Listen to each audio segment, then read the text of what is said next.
Ay mga kois, so karon may panibago tayong tutorial, no? So sa video ito mga kois, paano tayo mag-transfer ng pira, no? Sa LAN bank to GCash. Through bank to bank tayo mga kois. So online banking tayo, no? Gagamit tayo ng online banking or application. So kung wala kayong online banking mga kois, mag-download kayo sa Play Store, tapos punta kayo sa malapit na branch ng inyong bangko, kung anong mga bangko meron kayo. Tapos punta kayo sa branch, tapos sabihan nyo doon magpa-online banking kayo para pwede kayo makapag-sintro online gamit ang ating mga application. So madali lang yan mga kois. Usually mayroong mga may bayad naman ang pagta-transfer, pero konti lang, mga 15 pesos lang. So tapos madali lang, isang iglap lang nasa, kung mag-send ka ng pera, isang iglap lang nasa ang pera nasa pinagsinda na kung anong bangko yung sisindan nyo. So ngayon ipapakita ko sa inyo kung paano mag-transfer ng pera sa LAN bank to GCash. So siyempre kailangan may LAN bank application tayo guys. Click lang natin yung LAN bank natin, yun. Tapos lagay natin ang password, kung anong password natin dyan, yun mga kois. Tapos click natin ang login. So ayun, click natin ang maybe later. So meron tayong balance dito na maliit lang naman to. Tapos ita-transfer natin yan sa GCash, no? Click na natin itong fund transfer sa pinakababa mga kois. Tapos click ang fund transfer. So dito destination account, click lang natin ang GCash. Search natin dyan ang GCash mga kois, no? So GCash, yun. Tapos account number na yung GCash mga kois.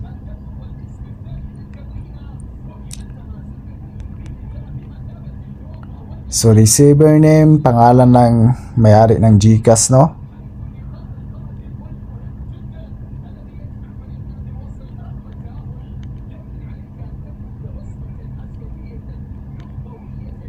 So receiver mobile number, optional na yan mga kois. Tapos receiver email, optional na din yan. Tapos click natin ang proceed.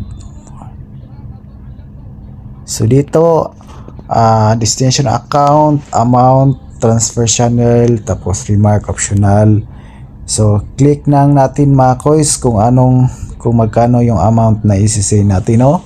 So mayroon tayong balance na dyan. Tapos kailangan magtira tayo sa ating bangko mga kois. Di natin uubusin kasi magko-close yan pag uubusin natin, no?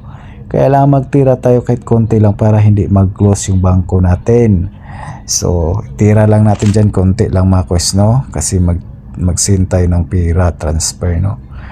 Tapos mga kois, click natin ang transfer channel.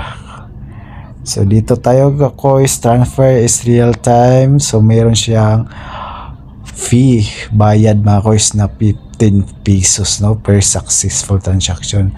So every successful transaction mga kois, may bayad siya na 15 pesos.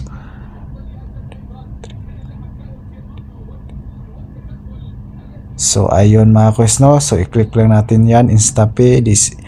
This is transfer is real time. Kung anong oras kayo magsisend mga kois, agad yan, mga 1 minute, 5 seconds or 10 seconds, ma-receive agad ng receiver kung InstaPay ang pipili natin. Pero pag PisoNet mga kois, ibig sabihin not real time. So hindi siya real time. Example, nag-send kayo ngayon, after 5 hours pa ma-receive yung pera, or yung iba is after tomorrow pa, kinabukasan pa ma-receive yung pera. So ibig sabihin nitong course is not real time. Ito, ang bayad niyan mga course is 15 pesos din fee per successful transaction.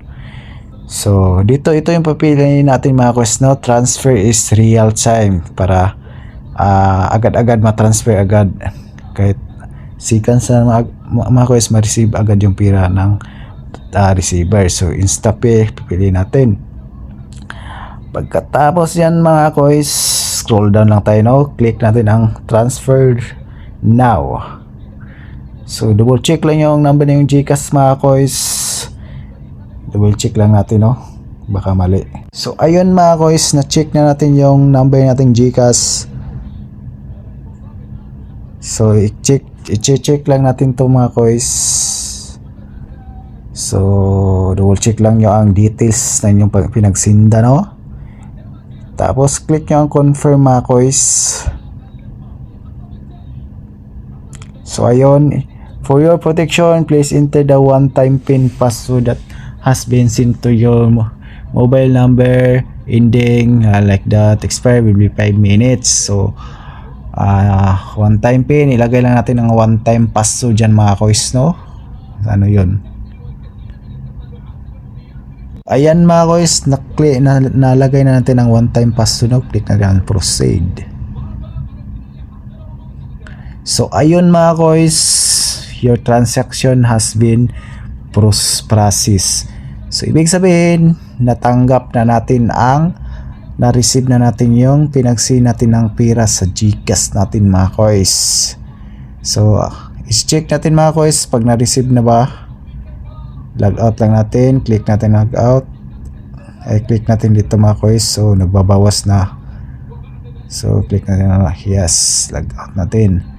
So may nagte-text dyan mga kois, click natin ang message, no? Click natin.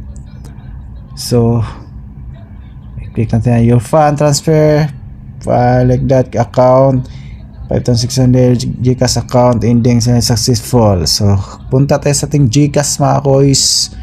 Kung na-receive na ba, click natin ang GCash application natin. Lagay na natin dyan mga kois ang password nating GCash, no? Enter your PIN. Loading yan mga kois. So ayan mga kois, naka-receive na natin yung send natin sa GCash. So napakadali lang, isang iglap lang mga kois, no? Agad-agad ma-receive yung pira galing sa Land Bank. So yun lang gagawin mga kois. Yun lang gagawin natin mga kois kung paano ba mag transfer ng pira sa Land Bank to GCash. Napakadali lang, isang iglap lang mata-transfer na agad. So tingnan natin sa transaction mga kois kung magkano talaga ang na-receive para makita ninyo, no? So ito yung mga kois, 3:40 AM in Manila time or Philippine time. So cash from Land Bank is ito yun mga kois, is 6,500 pesos. So ayun lang mga kois, paano mag-transfer ng pira sa Land Bank to GCash account. At dito lang nagtatapos itong mga kois ang video na to. Sana may natutunan na naman kayo sa aking panibagong video, no? Na napakadali naman pero napaka-importante sa mga wala pang hindi pa alam paano mag-transfer ng pera sa GCash, sa Land Bank to GCash. At yun lang mga kois. Thank you for watching. Don't forget to subscribe my YouTube channel and like and notification bell and give me comment of my video mga kois.